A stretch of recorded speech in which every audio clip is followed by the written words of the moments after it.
There's lots of porn, not a lot of, like... There's no boy on boy. Yeah. Welcome to NOCLIP. I'm Chad Rowan. I'm JJ Artemis. And I'm Hank. And today, we're going to be talking about Trauma Center Second Opinion, which was developed and published by Atlus and released on the Wii in 2006. So, we almost never made it to, like, the third level of this game. That's not accurate. This game's really hard. Yes. Fuck From Software. Atlus makes the hardest games, actually. Yeah, and it wasn't helped by the fact that we played it together and traded off the controller. So we never got, significant practice. There would be levels that, we would play later on that we never did the easy versions of, which made the game harder. So, part of that's on us a little bit. But that's only with the tactile experience of playing. Since it's a motion-controlled game, what we're complaining about here is that we didn't get as used to the controls and all the individual levels and all the puzzles we had to solve, but we were all still sitting in a room watching each other play. So, especially when we would get stuck on levels, which happened very often, we would keep passing off the controller and watching everyone else do things and try things and learn from everyone else's mistakes. So in some sense, we still had a lot of practice, possibly more than if we were doing it on our own. Certainly more than if Chad was doing it on his own, who would have quit so fast upon getting stuck at any specific point. Yeah, I would have written pretty hard on the caveat that I actually played this game back in 2006 or 7. I don't know when I got it. Mm-hmm. And been like, yeah, that was enough. that was good. Because my patience has gotten shorter as my life has gone on. Mm-hmm. So... your patience lives were also getting shorter. Yeah, my patience lives would have.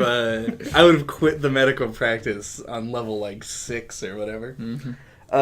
So yes, the genre that you put this game in is like a simulation, but it's such an Atlus game. Oh yeah, arcade surgery is mm-hmm. the term that I came in here with. Arcade, yeah, okay, with the element of anime visual novel. Yeah, on the side. Because Atlus can't resist not doing that in everything that they put out. Mm-hmm. Yeah. Well, they treat... So we talked about one Atlus game prior to this, which was Catherine.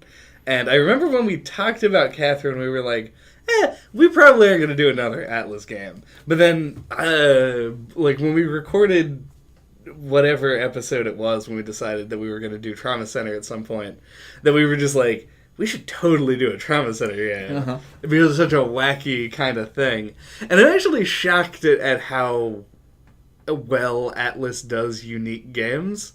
I give them so little credit in most of my life. But every game I've played, I've been completely, taken off guard by how totally unprecedented anything that I've played by them is. Mm-hmm. I think it's because I play the unprecedented ones. I haven't played Atlus games that are more rote, styled games. But it's still crazy. They deserve a lot of praise for that. That's both mechanically speaking, they will constantly come out with these games that are just hard to describe at all, let alone try and match with other things that came before it. And games that have surprising aesthetics. This is less so for Trauma Center because they wanted to ground it a little bit. Obviously it's still an anime visual novel, but the fact that you're playing in a hospital setting is already different enough. They didn't need to put any sort of Atlus weirdness tinge over top of it. They just made it a little bit sci-fi and a little bit crazy and let the gameplay sort of speak for itself most of the time outside of the setting. The game doesn't really seem to care a whole lot where you are when you're in the middle of playing this Wii game, because you're just messing with this abstracted representation of a person with all these little surgery things. Right. A lot of the aesthetics that are normally some of Atlus's loudest features of their games, pretty much everything that was always going on in the background of Catherine. If you look at Persona 5 screenshots, I don't know if you guys have, how crazy and stylized everything they're throwing into your eyes is. This game is comparatively tame at that and just relies on the weirdness of its premise and its gameplay to get the Atlasiness across. Yeah. It's probably important to note early on, I guess, that this is a remaster of it's an enhanced version of a DS game, Trauma Center Under the Knife. and I've never played the DS game, and I'm presuming that neither of you played it last night while I was asleep. So we can't really speak on that. But to me, this is, and I think for a lot of people, as you pointed out, Andy, earlier today, it was a launch game for the Wii. Probably a lot of people's first experience with the series is this game, and it is something that's like, the control scheme alone is enough to sort of make you like stop and think about it, because it's one of those things that actually uses the Wii's controls to its advantage and to my detriment. Yeah. I'm curious to see what the DS version plays like, because I watched the IGN review this morning, just as I like to do, just as like a touchdown. But, and they claim that it controls better on the Wii, and it's like has this more refined in its controls, when I feel like this game with a touchscreen would be like a lot better.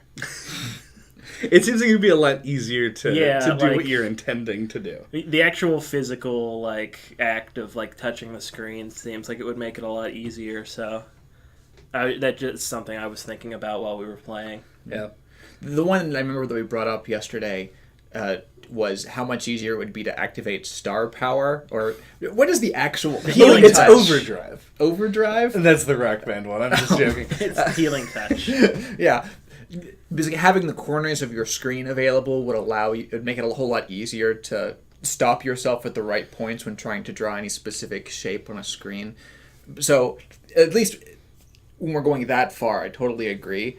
But looking at the old screenshots that I did from this game, I think the relative size of screen real estate you get comparing to a Wii game and a DS game, like the one point when you're touching on a screen in a DS game takes up a whole lot more of your real estate than one point of a Wii game. So there's a whole lot more you can see, and it gives them a whole lot more freedom in the kind of levels they can design, because there can be a whole lot more chaotic shit going on, because there's just more physical space to fit all that shit into. Right.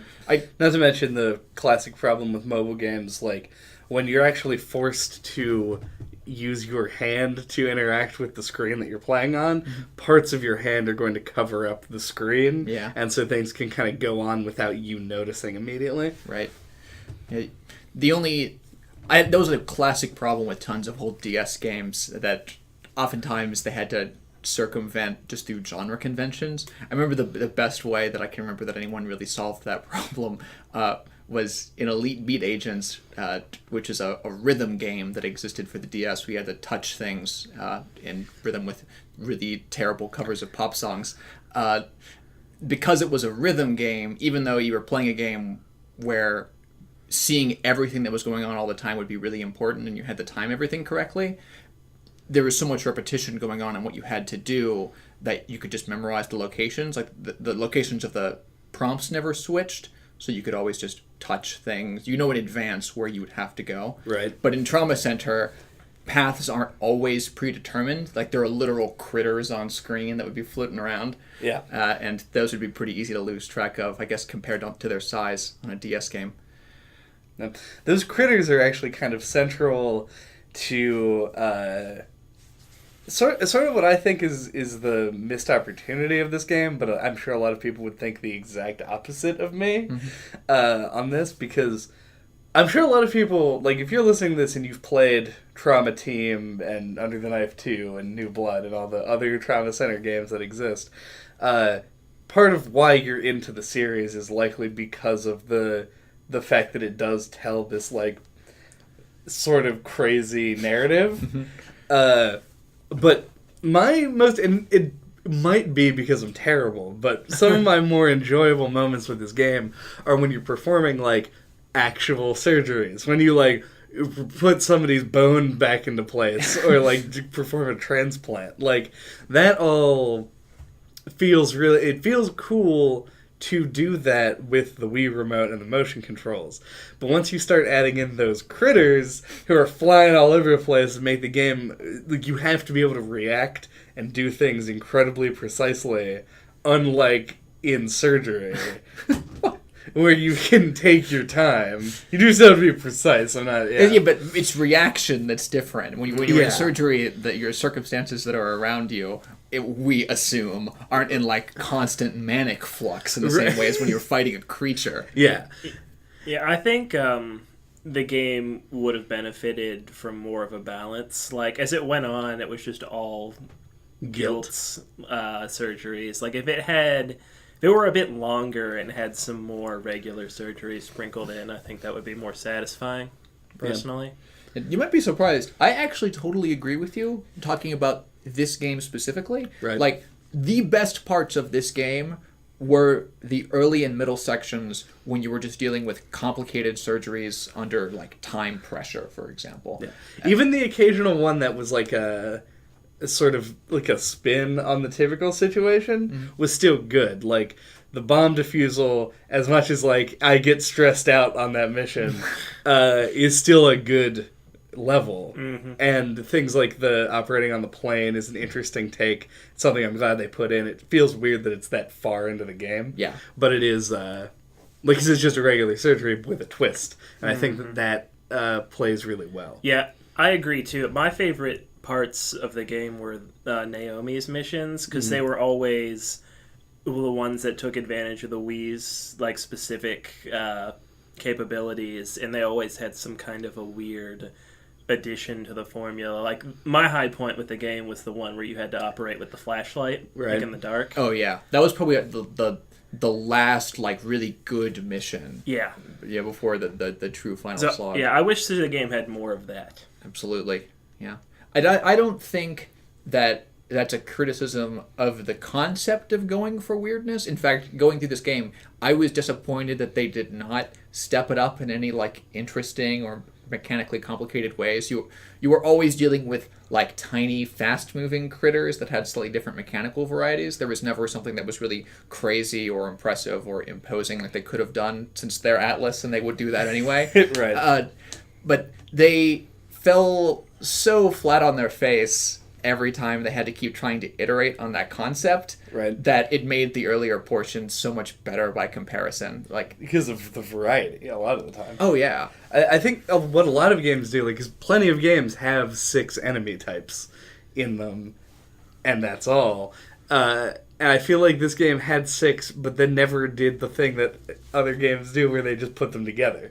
The only time that you're fighting 2 kinds of guild at the same time, you're fighting the Kyriaki and the Paraskevi, and due to the nature of the Paraskevi, you just have to deal with them first and ignore the other ones. Yeah. So there's not like an interesting interplay there.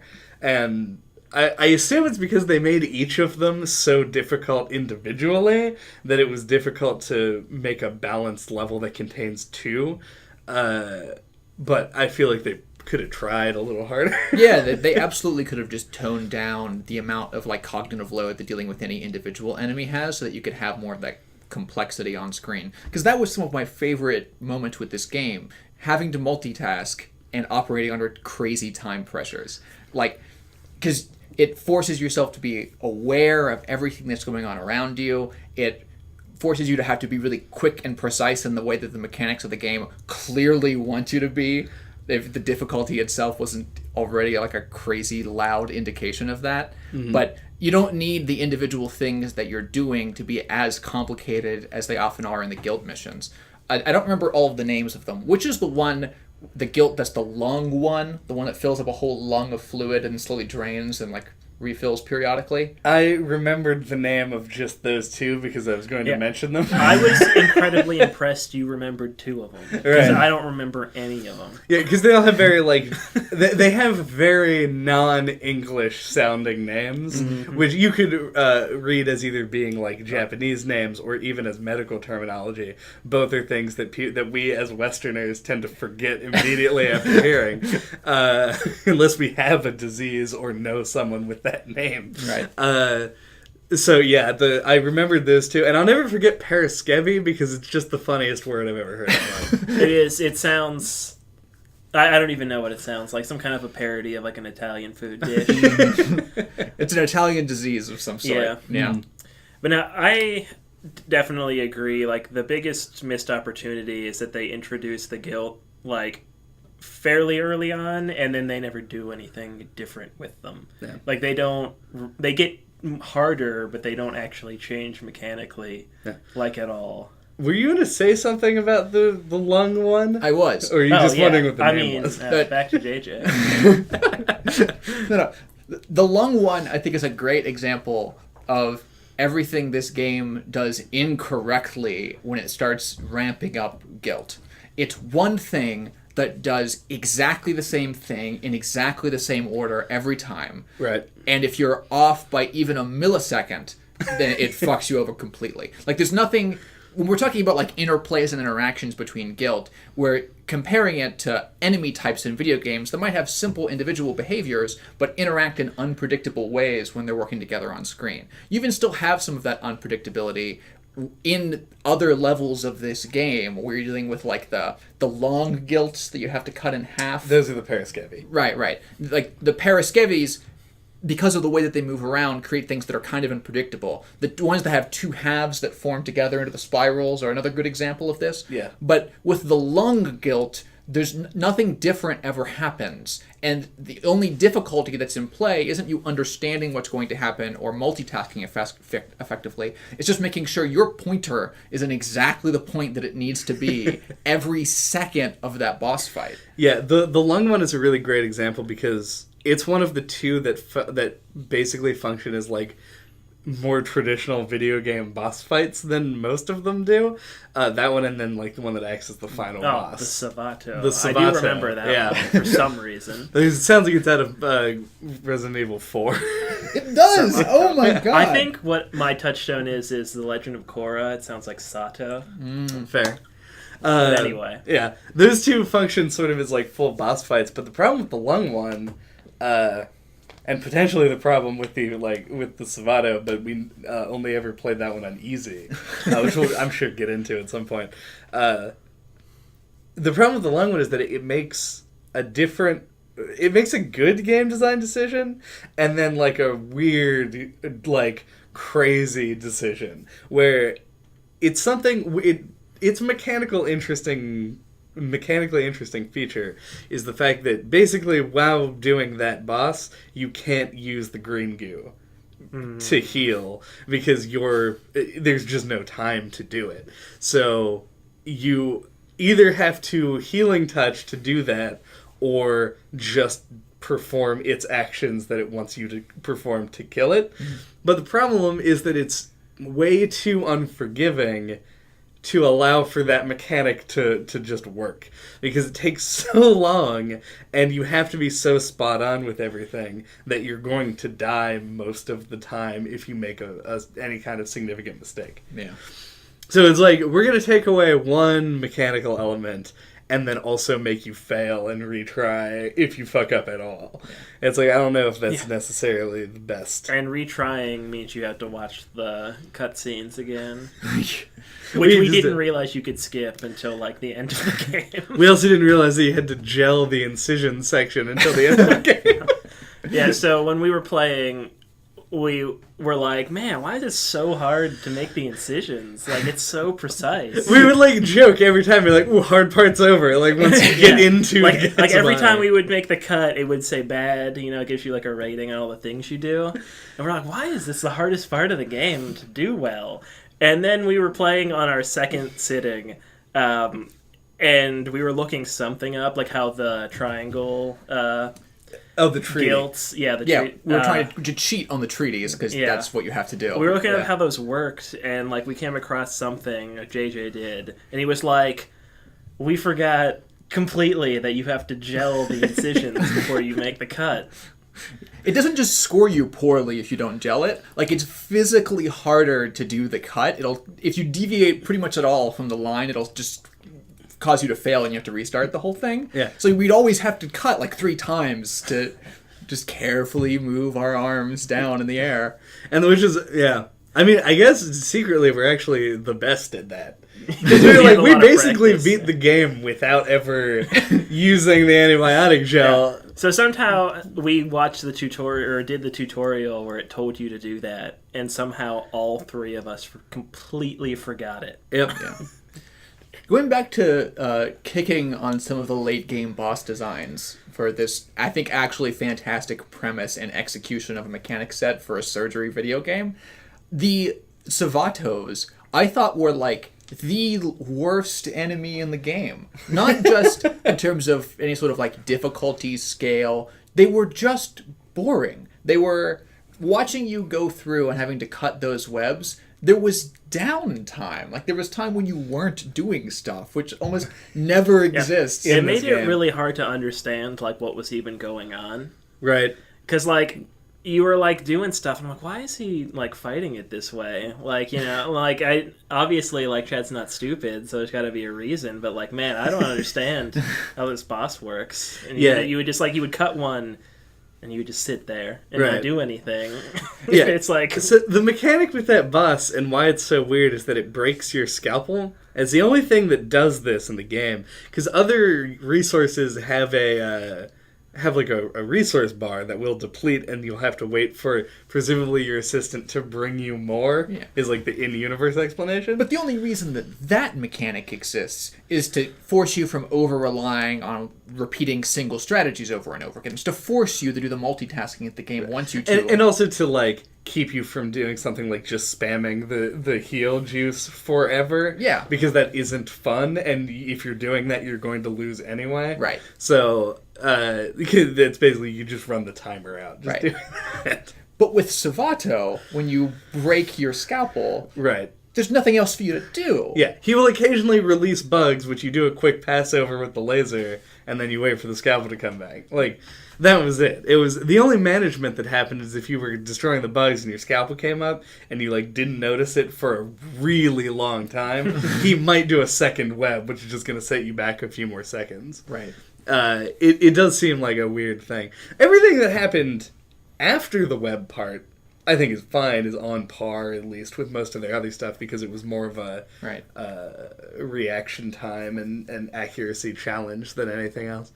But Andy did hit, at the end there, on a problem with the end of the Savato bosses, and a problem that kept coming up, not constantly, but sort of consistently when going through this game, was lack of proper mechanic signaling. Like, the end of the Savato boss, and post-Googling... when we were trying to figure out what's the actual way you're supposed to deal with the triangles, we learned, I figured out that the final section of the Savatos, which actually happened to Chad, the problem that people constantly run into with that is that if you use your healing touch before you get to the end of the boss, you cannot beat it. Yeah, you just have to retry. But it's not a fail state. Like, the game just continues, but it's impossible for you to beat the boss. And Derek is just sitting in the corner going... I have to concentrate. Right. Over and over and over again, driving you insane. It's supposed to be your, like, in-narrative hint that you gotta concentrate further than where you are. Right. But even if you could just activate Healing Touch again and they didn't limit you, which, that's the other easy solution to this, right? They could have just let you try and do it again, even if you'd used it once before in the fight. Yeah, it's localize it to that level, allow you to use it during that moment, and that's it. Right. But it was just straight up an oversight. Like, that's a classic, like, player lock circumstance that a lot of modern, especially, like, AAA design, the kind of stuff that we'd expect from a company as large and with enough of a history as Atlus does, right, that just should never really exist. I think I can see where the problem is when it comes to actually, like, implementing this. I mean, obviously you're right that it needs to be signaled in some way that you shouldn't use the healing touch during the fight. You have to wait until the end. But they don't want to just let you use it again, because then when you fight it as part of the final boss, you will think that you can do the same thing. And they want it to be a challenge that you have to complete the entire run-up to that without using it. Right. That's part of the boss's actual, like, difficulty. Right. So they would either have to not let you do it in either, which is what they chose to do, but they have to put a line in somewhere. Yeah. Or somebody's like, don't do it. I don't know what they would say. I didn't write the game. Save I barely your power. understand the game. You know, you can just hint that, like, the Savato has its own ultimate thing that you've got to be ready to counter. There's tons of solutions that we could have presented to this. It's not even remotely a hard problem, but the game still lets itself run face first into. And it's only one of many signaling problems that the game runs into with its mechanics. Yeah. The worst of which being represented by the noise that Andy made earlier when talking about the triangles. We've gone through what? 3 levels? There's 3 triangle levels in Second Opinion? I think so. There's the first one in Africa, the second one as part of the 4 patient thing. Oh, yeah. At the end of the game. And then, actually, is there even a third one? Yeah, there was one in the middle between those 2. Oh, right, because the way that it landed, you did the first one, I did the second one, and then we sat on the third one, and I almost passed out and died. Yes. So, unrelated to the difficulty of doing this. Like, we looked up guides, and none of us can tell you what the, like, mechanical trick to going through the triangle sequence. So, the way it works is there are these triangle pieces, and they're arranged like on a grid with these little spikes at the corners. Like, there's like these little icicle-looking things. And what you were supposed to do is remove them in such a way that they don't multiply. Right. Like, removing them, like, the triangles will make them multiply. And you're supposed to figure out, like, what causes that and, like, what pieces are safe to remove and which ones aren't. We couldn't figure it out, and you cannot look up a guide that can explain it to you. Like, there's no just, like, how does this work? I would be surprised. Like, there's no clear answer. I wonder if there's like a strategy guide for this game that was released by like Prima Games or something, like that just has all the pages with those missions in it, like conspicuously ripped out. Like, there's no explanation that we can find, and even the explanations that did exist, and even the fucking like step-by-step instructions didn't work. Yeah, we found some guides that just had step-by-step instructions. And by step-by-step, we mean, like, pull out this tab, then lift this triangle. Like, literally discrete actions that you were supposed to perform one at a time. Which we, like, digitally memorized sections of because to perform. There's a time element to it. Like, if you don't do it fast enough, they just come back. Yeah, the thorns will respawn. So, yeah, we were trying to memorize it. And, like, the guide that we found, which is wrong, is we get to a certain spot and everything would come back. Yeah, like we'd be like, all right, we got it, and then we'd take out the triangle, and then, like, 6 more would show up, and we're like, Like, maybe there's a YouTube video or something out there where someone explains it in terms that makes sense. I think the step-by-step guide is that there's a random element as to which thorns come back. And so if the wrong thorns respawn, then you just lose. So there's a possibility that what we're supposed to do is remove everything up until the first triangle, and then wait for every thorn to come back. It's possible. But it's way easier and faster to just activate Healing Touch and pull the whole board off. Yeah. Yep, that's what we ended up having to do, is get, like, Oh So Far, and then use Healing Touch to just take everything out. Yeah, to flip the table. Like, you just, like, you're like, we're done with this, just gonna... Which was very difficult to do as well. Yeah. Which I'm amazed that, like from an in-universe perspective, that anyone would fucking put up with that shit, and not just be like, we'll just vacuum up this organ and put him in a bag. Like, because this is not going to work. Let's get this man on dialysis instead. Yeah, just remove the kidney. It was so hard. Yeah, so if anyone listening to this ever knows how that works, and can explain it, like, in a way that makes sense, because, like, we've seen... Like, there was like a GameFAQs post that tried to explain it, but, like, didn't do a super good job. Yeah, and a lot of people were like, try to, like, back it into a corner so that it can't spread. Right. Which is also hard to do. Like, there's no, like, good solutions to this. Yeah, because you can't back it in a corner if you don't know what causes it to go in another direction. Right. You don't have control over the direction that moves one way or the other. It's just, I feel like when they were designing these levels, they tried to have the best of both worlds between a puzzle section and the same kind of, like, dexterity-based challenge that exists in almost all of the levels of this game, and it completely fucks over both aspects and makes it miserable. Because the amount of time that they give you on the triangle missions is such that it's clear that they expect you to do a little bit of trial and error, presumably to figure out what the system is, which we know is not possible. With 3 people sitting in a room for like 3 hours individually. Yeah, for mere mortals. Yeah. You cannot figure it out. But because they included the fact that the spikes come back, because they included the like time sensitivity to your actions, you can't just sit there like a puzzle and reason out what's happening. Right. There's literally a timer counting down until you lose, and anytime you perform any discrete action that doesn't completely remove one of the squares or one of the triangles, you know that like you have to panic every time, essentially. You can't track what's going on to make reasoned decisions. You know who solved this problem? Atlus themselves with the Rapunzel game in Catherine. There just needs to be a non-timed, try-it-out version of this guild. Absolutely. To figure out. Yeah. Like, I mean, there's probably not an in-universe arcade game based on... But that dude talks about how...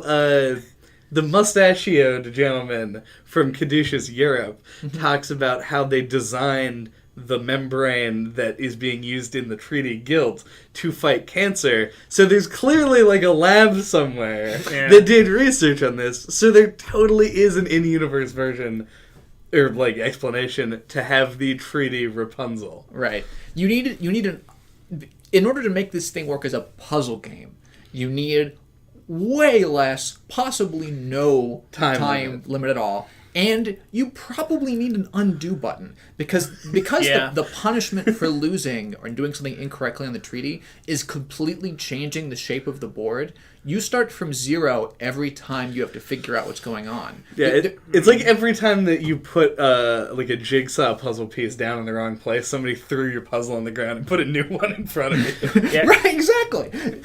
Yeah, and it's like, for reference, like, to somebody who doesn't know what's happening, it seems like literally everything you do is wrong. Right? Like, everything you move, it's like it makes more triangles show up.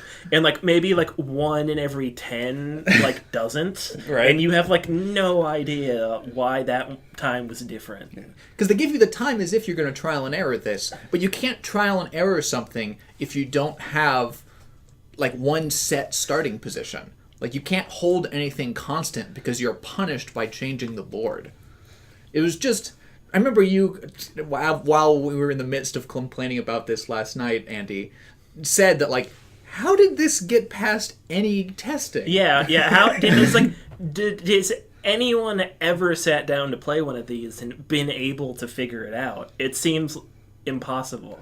I think in order to not make whoever is listening to this, who like just gets it, pull all of their hair out listening to us complain, we should probably move on. So the actually the controls themselves are a big thing that I kind of wanted to discuss. Okay. Because obviously, okay.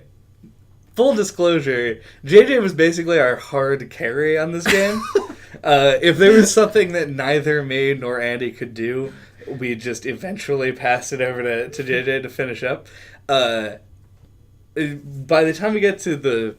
Did we start in the 5th chapter, or was it the 6th chapter when we actually knocked it down to easy? I think it was in like the 5th, like in the middle of the 5th chapter. That's correct. So we played most of the game on normal.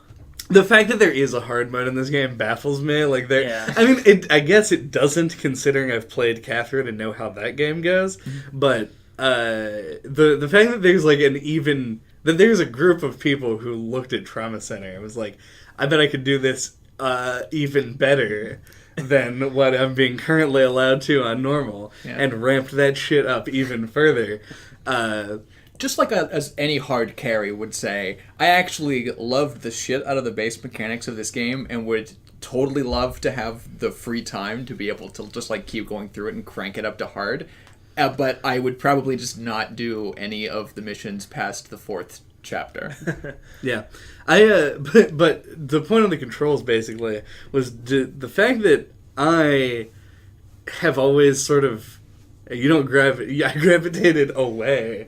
It's not what I was always repelled from motion controls in games and pointer controls as well. Almost especially pointer controls I would get really irritated by.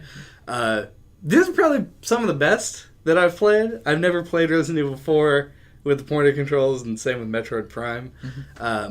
But which I've heard do them well. But this felt generally pretty okay. But it does get to be a huge pain in the ass for me when I'm unable to keep the pointer on the screen during a timed mission or whatever, and you like jerk it way over here for no reason. Jerk it, maybe not the best phrase. Yeah. My problem, I thought that the pointer controls felt pretty good. One problem I've always had with the Wii was like anytime it wants you to like move the controller forward or backward, I think it's really bad at picking that up. Yep. Using the defibrillator was awful. Right. And you're the only one who ever did. Yeah. And the bomb defusal mission, we had to pull out the little pins and put them in different places was stupidly like annoying. Yeah. But fortunately, the only part of that required like right. Yeah. But yeah, for the most part, I thought the pointer controls were well. I actually think the Wii Remote, that's probably its best functionality is the point controls. Yeah. Oh yeah. But my biggest issue with the controls was the analog stick. See, and this is what I was going to bring up because I think that the analog stick is like my favorite part of it. So I like that we have a differing opinion on this. Because the way it works is you use the analog stick to cycle between your tools, and it's got like the little notches, like analog sticks do, like the GameCube C stick did. It's not as severe as that, but it has that on the Wii nunchuck, and you move it, like diagonally up and down, left, right, to pick your different tools. And constantly, I thought like I would be like moving to like the bottom right diagonal, and it would actually move to just the one on the right, like the stitches instead of the drain. Right.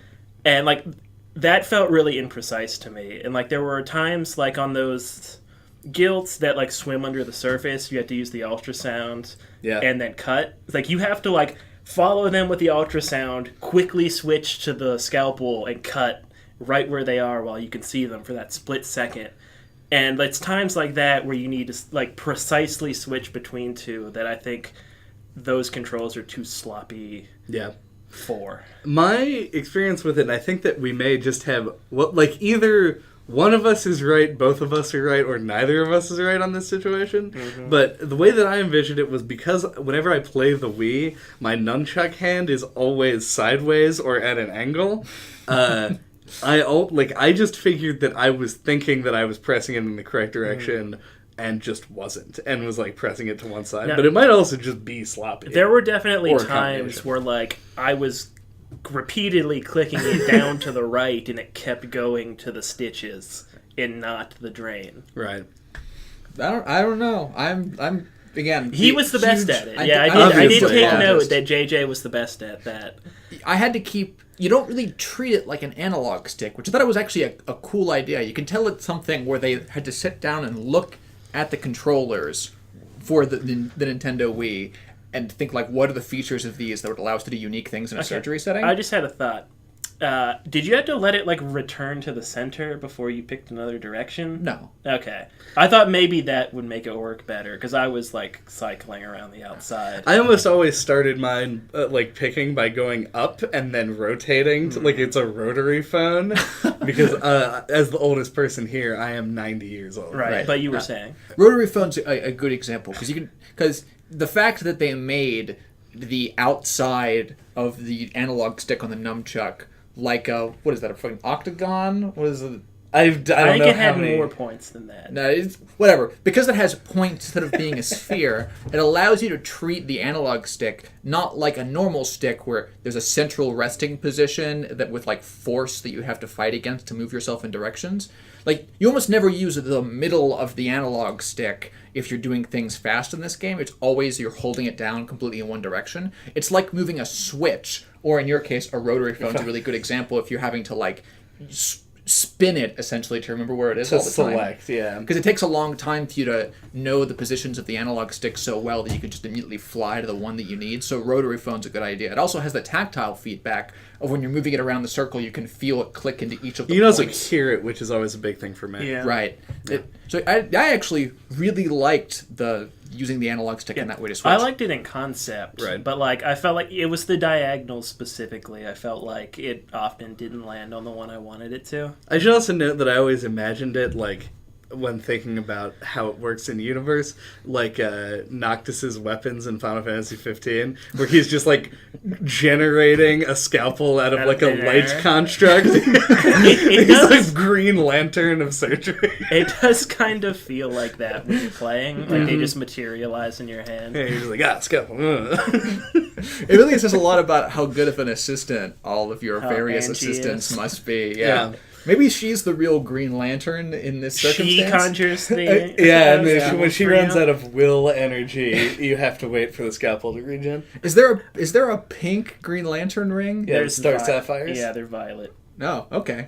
Yeah. Well, Done. solved. Figured it out. Yeah. And they are their emotional spectrum Is is love. So yeah, it makes perfect sense for Angie. No. I feel like it should be jealousy though, but that's a whole different topic. Right, yeah. Because he's only one of those, and I'm going to cut any discussion of Larfleas out of any podcast. So. God. Going back for I don't even know how long now. There was, when we're looking at the controls that they chose to make central to this game, like the pointer using the thumbstick on the nunchuck, and only like the barest of motion controlled movement, the game breaks pretty much every time it tries to do something that were the things that the Wii tried to truly market itself on. Because like the Wii wasn't marketing itself as like a pointer remote. Right, yeah. Because then it would only have point-and-click adventure games on it. Like, Yeah, every time that you had, like you said, Andy, to move the remote in 3D space, it was bad. That's bad in like any game. Though, Right. Yeah. And I like to point out, with the notable exception of the terrible defibrillation scenes, you pretty much never have to use the motion controls in the nunchuck. Ever. oh, yeah. Yeah. Like, there's a terrible alternate universe form of this game where you had to reach for your different medical Ooh. devices. Yeah, think about that. I bet that almost seems like something they would have considered. Like, Like, you have to that like would you have have to been like move it to conceptualized. the left to then pick and then bring it back. Right. Yeah. But then they realized that it was an arcade game, and Right. it's just way more fun, and they could ramp up the difficulty in more interesting ways if you can just switch instantaneously between your tools. Yeah, I still think that there's... I don't think that that's the worst case scenario version of this game. I just think that they exist at 2 points on the same spectrum, where like the hardest levels of the game where it's trying to actually simulate performing a surgery, where you have to go for your tools and use like both hands and the motion controls in both during the surgery, are the easiest levels in Trauma Center, which goes just materialize a scalpel out of nowhere and cut like a worm monster out of this man's pancreas. Like the really hard levels can't exist in the other game, and the really easy levels would be like boring, snooze-inducing in Trauma Center. So, Are we, just to put a capper on this, are we in general agreement that the broad mechanical structure of this game, like let's say like the first 2 or 3 of the big chunks of this game were like mechanically solid? I think they were really good. Yeah. Okay. This is a game where I'm like, this is one of those things where I'm like, I like video games because they are able to do things like this. Whereas like we've had like 1,000 hospital drama TV shows. Like that is like a common style of show.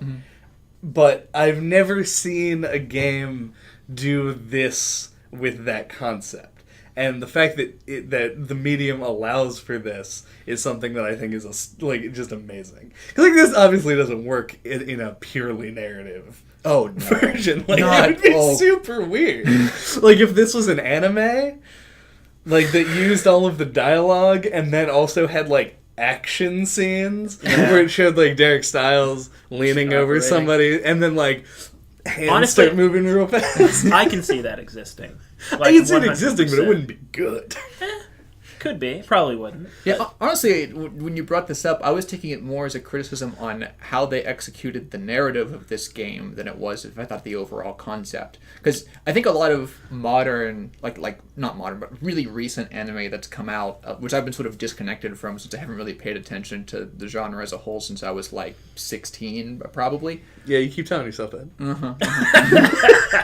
But they have sort of proven that you can use a lot of the tropes in animes in almost any setting and still be good.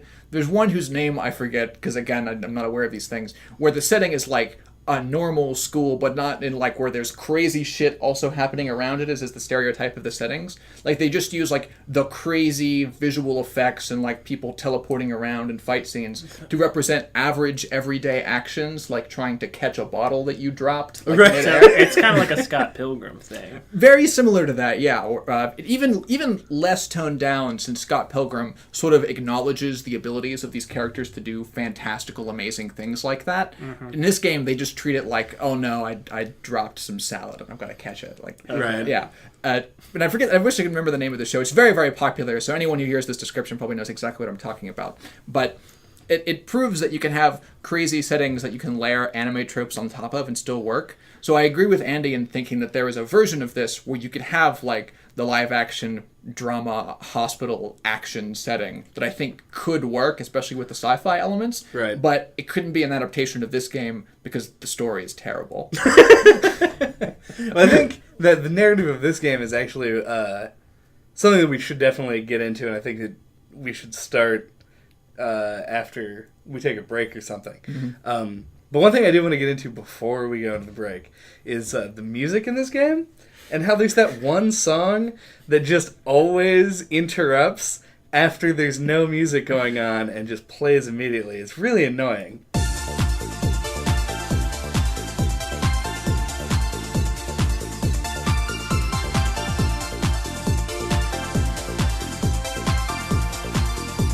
Looking back from the break,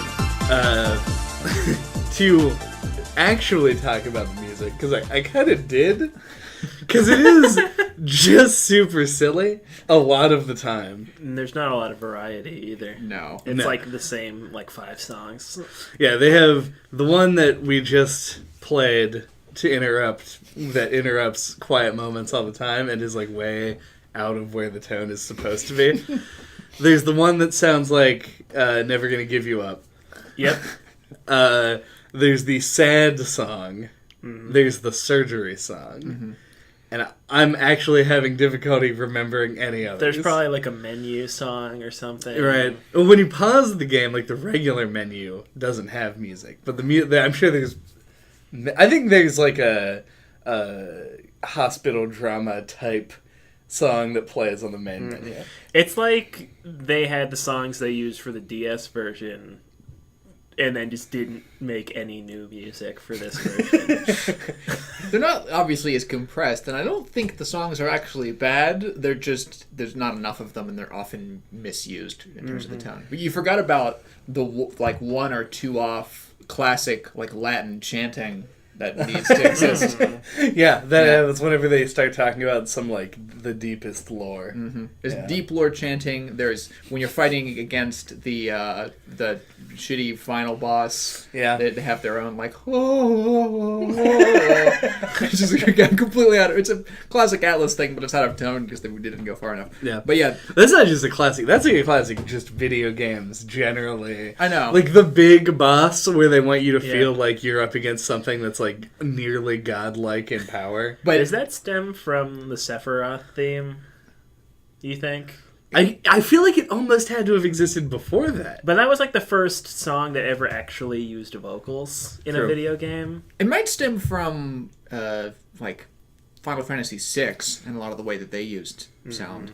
The further back you go in the library, the less the Final Fantasy soundtracks really start to fit those classic stereotypes. 3 kind of works.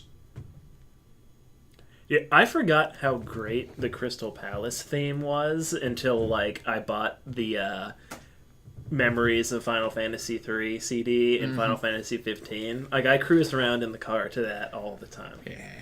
See, you're talking now about a game that used music well. Yes. Yes, yes, I am. That fit the mythical themes that the game was going for. They didn't just throw Latin chanting into like a surgery sequence where you're dealing with an object that's maybe around as big as like a medium-sized spider. But no, I think that you hit the nail on the head there, where it was like they didn't have a ton of tracks to use for some reason. Presumably because it was a launch game. I assume that this game did not have like unlimited development time because they had to hit that window. But they just sort of like did the best with what they had, and sometimes that just didn't make enough sense. Right. Where silence may have been preferable. Yeah. The intro music, we only listened to it a couple of times because we didn't boot that game up this many times because we played it pretty much straight through on a couple of sessions we all got together to do it.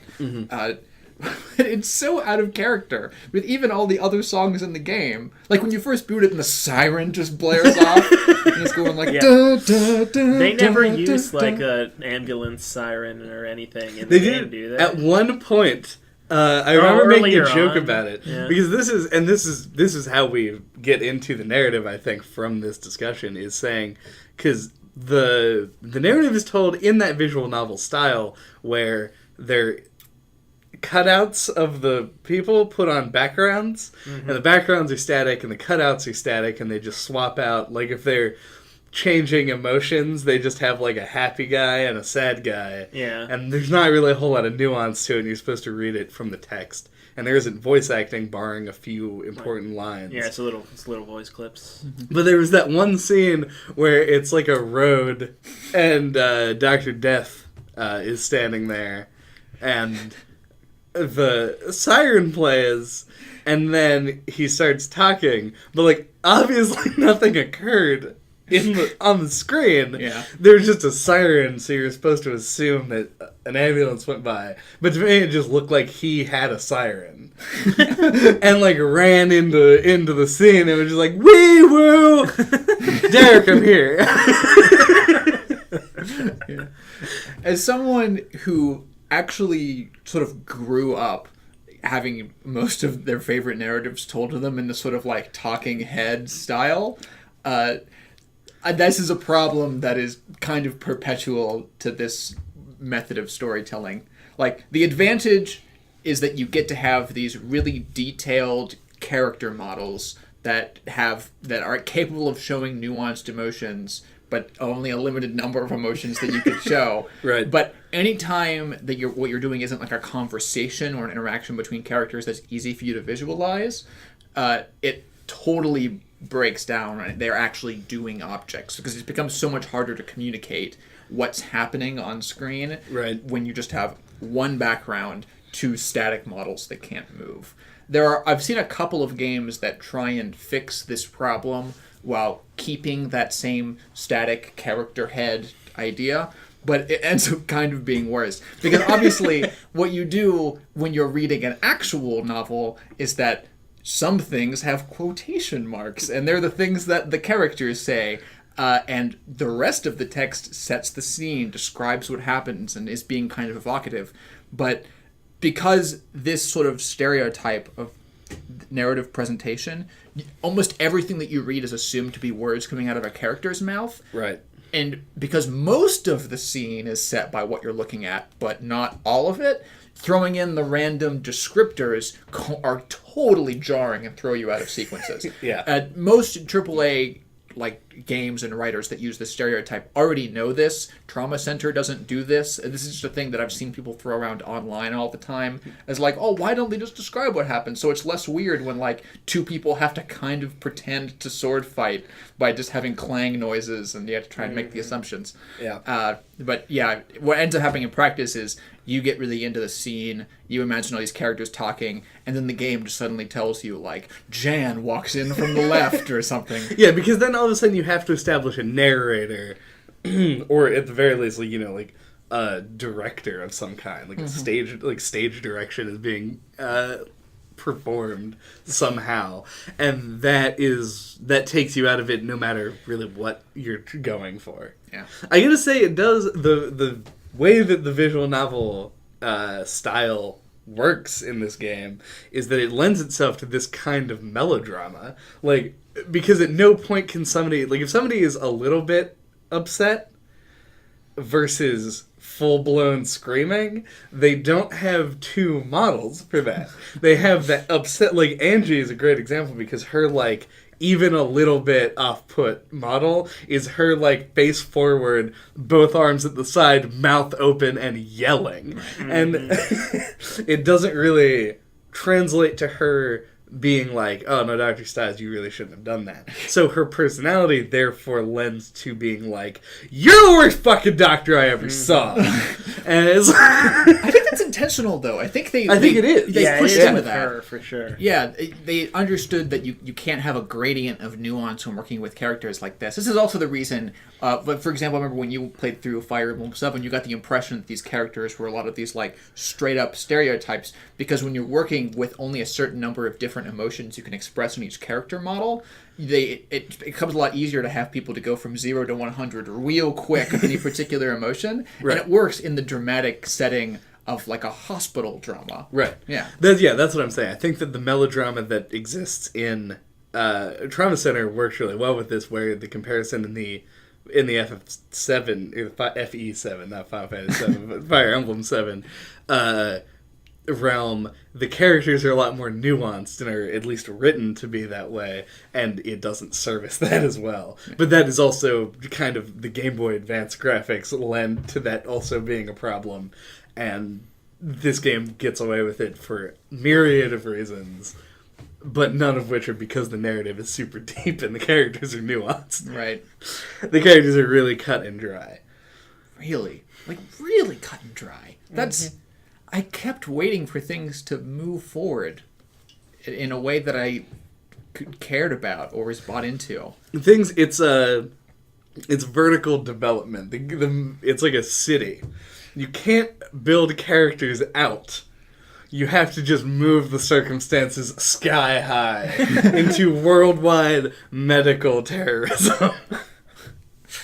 Like, you said it last night, I remember, that it seemed like the only development that ever happened for any character happened to the protagonist, and it happened, like, immediately after he got his healing touch ability. Yep. The game starts out with Derek, who's the main character, Dr. Styles.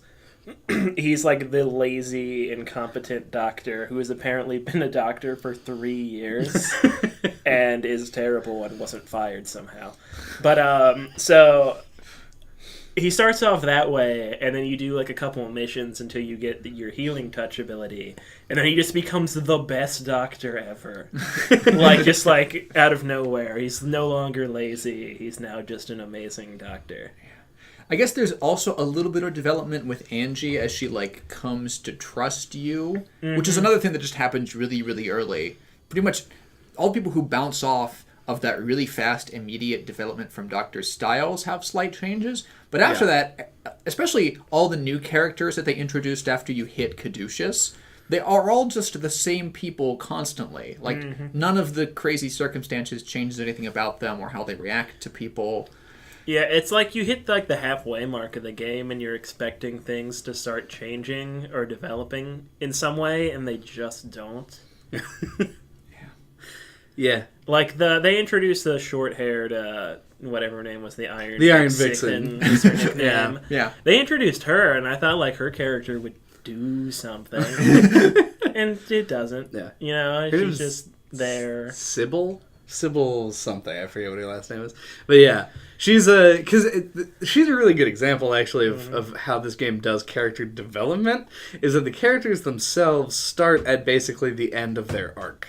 Nothing really changes the parts of them that make them who they are throughout the game, except for Styles, and everyone else starts developed, and then everything is told through revelations. So you're like, oh, like, she was a cop, And then when you have to defuse a bomb, she tells you that her boyfriend was on the bomb squad.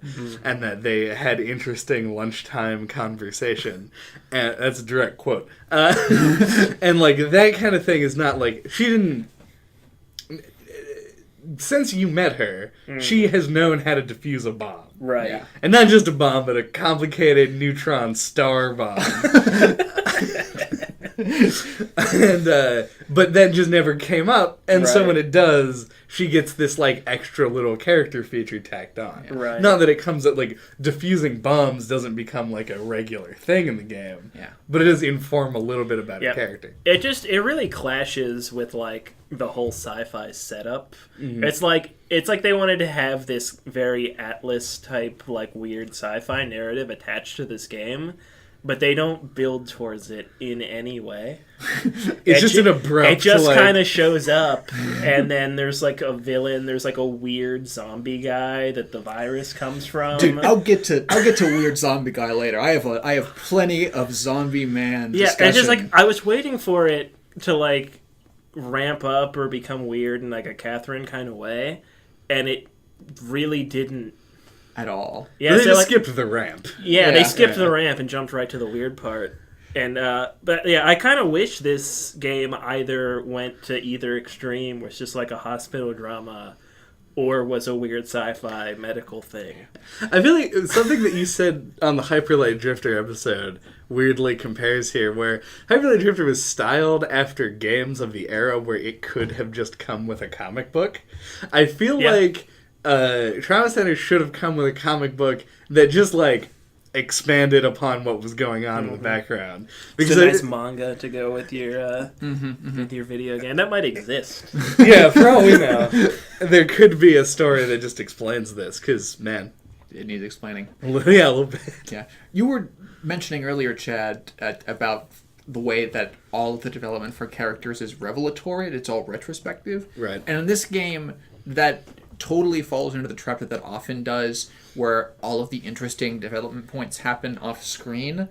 Like, I never feel like I'm going through, narratively speaking, any of the actually interesting portions of these character stories. I'm going through mechanically and gameplay oriented interesting moments, like X has to save a man, X has to defuse a bomb. Right. Like, doesn't really change what any of the doctors do, but it's interesting for you to do as part of the game. But there's no actual connection between those things. It's all retrospective. Right. And that's not even to say that retrospective development can't be done well.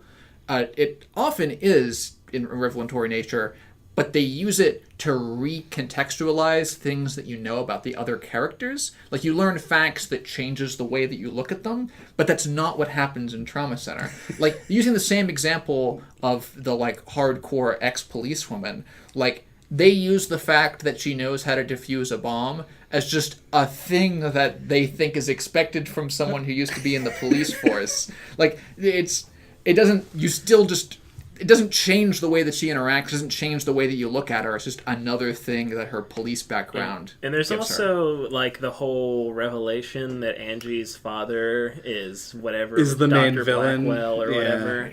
Like, that doesn't change anything either. Like, when she finds out, like, you operate on him, Right. and that's it. The only thing that's supposed to do is show you that Angie is, like, committed to the cause. Right. Angie is this game's, like, all-consuming good character who has always cared about everyone and will always care about everyone and puts it above herself in every facet. Right. But they have too many characters who do that. Yeah, yeah. Like, pretty much everyone who is involved in the story who isn't Derek...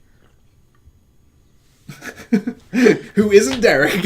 or Naomi, I guess, who is in it almost entirely for herself, Yeah. is like in it for the greater good. A Dr. Death, I guess. even though his whole thing was like a humanitarian effort, like he wanted people to not suffer. So even he is kind of like while his Yeah. position is portrayed as being like bad, he still had the best of intentions, just like everyone else in this fairy tale land of godly surgeons. Yeah, everyone is like one-dimensionally good or one-dimensionally evil. Yeah. Naomi's the only one who has like A gray area. yeah, and her personality section on the wiki was blank. We were looking at the wiki before you got here, and her page has this detailed description of all of her outfits, and then it has a section right underneath of that says personality, and it's blank. Like not even a brief blurb, literally nothing. Oh my god. God, that's emblematic of a whole other thing. I don't even know which direction I want to go now. I don't know if I want to go into the why did they include Naomi at all territory, or whether I want to jump into your discussion about Zombie Man? About not just Zombie Man, but the final boss and his relation to Angie and that whole last bit. Well, I think we should. I think those are. There's not much more to go on other than those things. So let's hit them in an order that makes sense and talk about Naomi and first. the fact that this game is a remake of a DS game, and she was the major addition. Yeah, I actually really like the idea that they went with, where they introduce a parallel story with a different character that has missions that take more advantage of the Wii. Right. I just feel like there weren't enough of them. Yeah.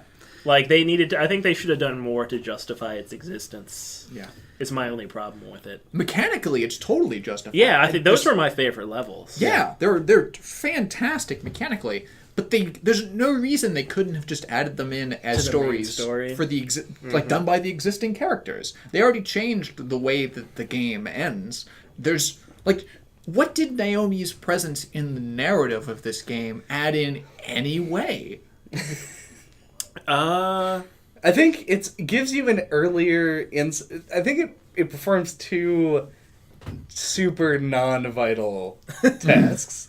One of giving you an insight into Delphi before it's properly explained in the narrative, which adds a little bit of like... it's like a little bit of foreshadowing, and it allows them to break up that chapter into different parts of the game so that the difficulty can scale as well, but still have the interesting mechanical thing. Because a lot of times if somebody adds something for purely mechanical purposes, it's either all front-loaded where it's not interesting to go back and do when you finish a game, or it's all backloaded and it's like the hardest fucking content in whatever game it is. This gives a good balance of that. Like if you played through Chapter Z as its own thing, you would just be like, oh, it's like, why does this go crazy? Like, it just goes really hard really quickly. And the other thing is, I think, just to add foreshadowing and intrigue, which is a super pulpy, not, like, narratively enhancing thing at all. I think that's what they wanted it to be. I just don't think they did it very well. Yeah. It's hard to add, like, a good level of intrigue to a story that we already don't think was executed that well. Right. Like, it seems like, you know, they went for the conceptual idea of, let's have someone on the inside, let's learn more about these evil people, and the evil people were completely uninteresting. Yeah. Even when you got like the up close and personal look at them. Yeah. Like they were just crazy medical terrorists whose motivations remain forever entirely unclear to us because they cut off the end of the game.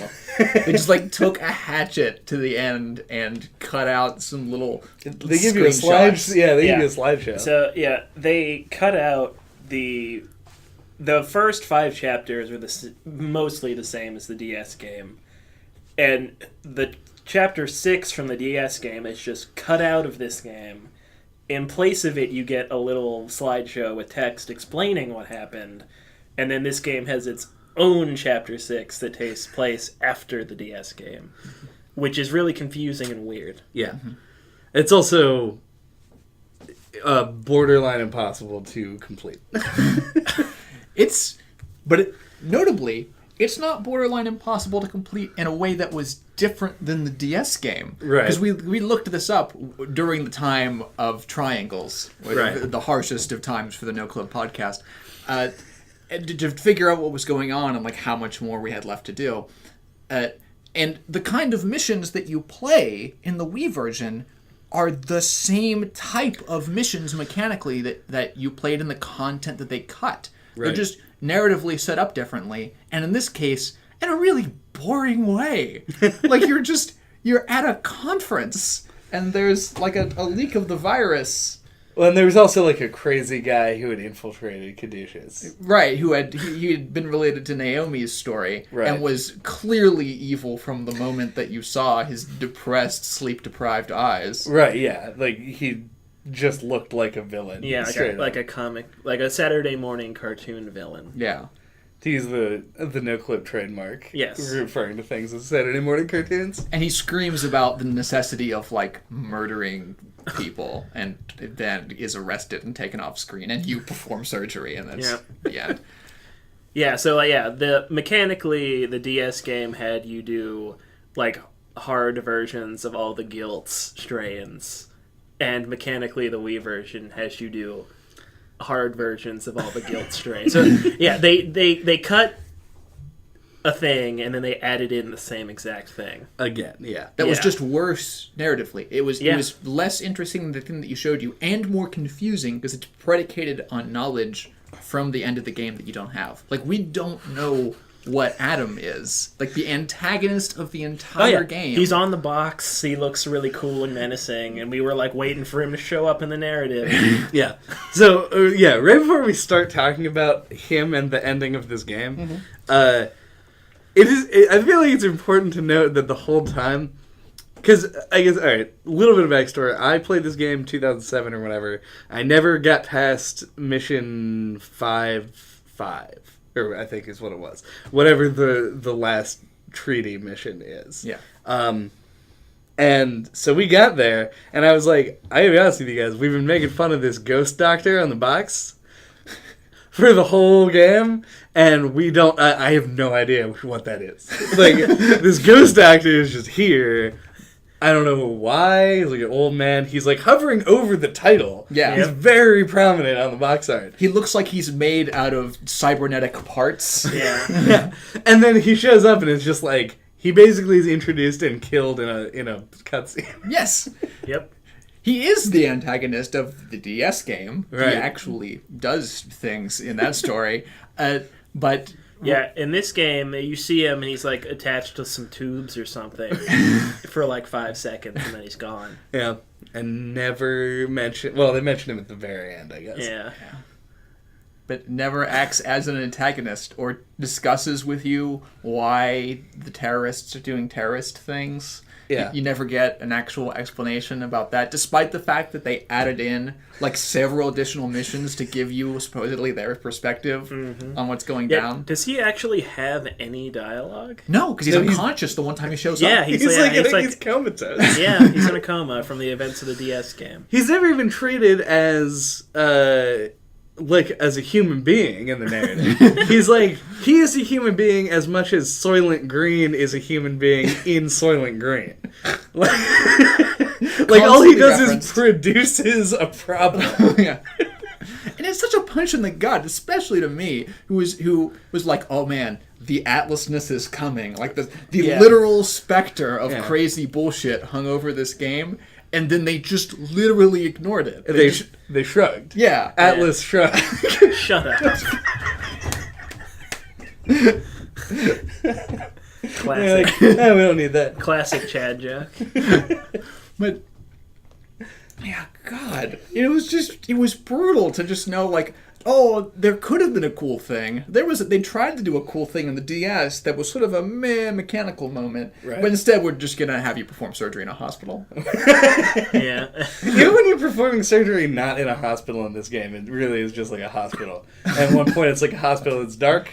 At another point, it's like a hospital that's shaking. Mm-hmm. That's about it. Are you claiming that planes are hospitals that shake? I'm saying that in this game, they're yeah. mechanically treated as a hospital that shakes. Oh, yeah. Yeah, you're never like limited in your tools or anything cool like that. Yeah. Yeah.